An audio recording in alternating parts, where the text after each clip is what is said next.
আসসালামু আলাইকুম রহমতুল্লাহি ওবরাকাতু। কাছের দূরের দেশে প্রবাসে যারা আমার লাইভে যুক্ত হবেন, আপনাদের সকলকে জানাই আন্তরিক মুবারকবাদ এবং অভিনন্দন।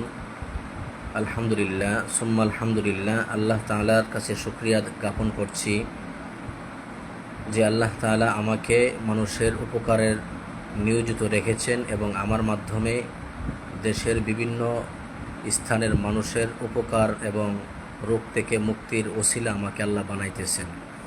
প্রতিদিন দেশের বিভিন্ন স্থান থেকে মানুষ বিভিন্ন সমস্যার সম্মুখীন হয়ে আমার কাছে আসে। দিন শেষে তারা সুস্থ হয়ে বাড়িতে ফিরে যায়। এরই ধারাবাহিকতায় আপনারা যে এই দুজন মহিলাকে দেখতেছেন, ওনারা হচ্ছে বাকাইলের। ওনারা এই যে ইলাকে যে দেখতেছেন, ইনি হচ্ছে বাড়ির মালিক আর ইনি হচ্ছে ইনার মেয়ে। যে ওনার পরিবারে দুষ্ট কিছু মানুষ ব্ল্যাক ম্যাজিক করে, কালো জাদু করে গোটা পরিবারকে অসল বানিয়ে দেওয়া হয়েছিল। একের পর এক তারা অসুস্থ থাকে, কোনো ক্রমেই তারা ডাক্তার কবিরাজ দেখায়া সুস্থ হতে পারে না। বিভিন্ন ডাক্তার দেখায়া ফল পায় না। বিভিন্ন কবিরাজের কাছে যাওয়ার পরেও তারা কোনো ফল পাচ্ছে না। শেষ মুহূর্তে তারা আমার কাছে আসেন। আসার পরে আমি দেখি তাদের বাড়িতেও সমস্যা আছে, বাড়িতে কুফরি কালাম করে রাখছে, পাশাপাশি বাড়ির মানুষগুলাকেও জিন্নাতের মাধ্যমে কুফরি কালাম করে রাখছে। আলহামদুলিল্লাহ, আমি একে একে অনেকের চিকিৎসা করছি। আলহামদুলিল্লাহ, এখন তারা বাড়ির প্রত্যেকটা মানুষ পরিপূর্ণ নিরাপদ এবং পরিপূর্ণ সুস্থ আছে।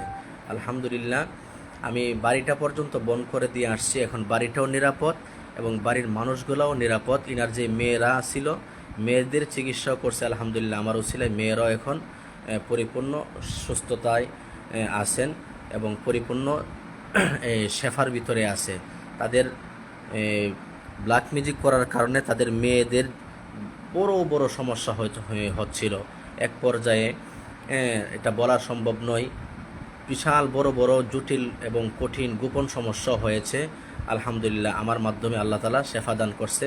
আপনারা ওই বাড়ির মালিকের সাথে একটু কথা বলেন। মালিকের মেন রুগী যিনি, এর কাছ থেকে শুনেন। সালাম দিন। জোরে জোরে। আসসালামু আলাইকুম।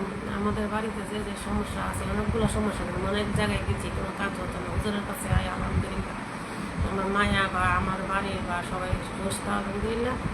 অনেক যাতে চিকিৎসা করছে, চিকিৎসা আমরা অনেক ফল পাইছি। আমার মেয়ে আইসে, অনেক ফল পাইছে। বাড়ির সবাই সুস্থ হয়েছে। সুস্থ হয়েছে আলহামদুলিল্লাহ। সবার কাছে দোয়া চাই, সবার কাছে আমরা দোয়া চাই যাতে আল্লাহ হেফাজতে লাগে। এবার তুমি বলো যে তোমার যে সমস্যাগুলো ছিল আল্লাহ তাআলা মুক্তি দিছে কিনা? জি আলহামদুলিল্লাহ, আল্লাহর রহমতে সুস্থ আছি। হ্যাঁ বলো, হুজুরের ওসিলায় বলো। হুজুরের ওসিলায় সুস্থ আছি আলহামদুলিল্লাহ। তারা একটু লাজুক প্রকৃতির, মানে কথা বলতে একটু লজ্জাবোধ করতেছে। তো যাই হোক, আপনারা শুনছেন রোগীদের মুখ থেকে, শুনছেন যে তারা এখন পরিপূর্ণ সুস্থতার ভিতরে আছে এবং আপনাদের কাছে দোয়া চাই আল্লাহ তাআলা যেন ইনাকে এবং ইনার পরিবারের প্রত্যেকটা সদস্যকে বাকি জীবনটা পরিপূর্ণ সুস্থতার ভিতরে রাখে। এবং আমার জন্য দোয়া করবেন যেন আল্লাহ তাআলা ইখলাসের সাথে যতদিন বাঁচি মানুষকে সেবা দিতে পারি, মানুষের উপকার করতে পারি, সেই তৌফিক যেন আল্লাহ তাআলা আমাকে সর্বদাই দান করে। সেই জন্য আপনাদের কাছে দোয়া রেখে আজকের লাইভটা শেষ করছি। আসসালামু আলাইকুম ওয়া রাহমাতুল্লাহি ওয়া বারাকাতুহু।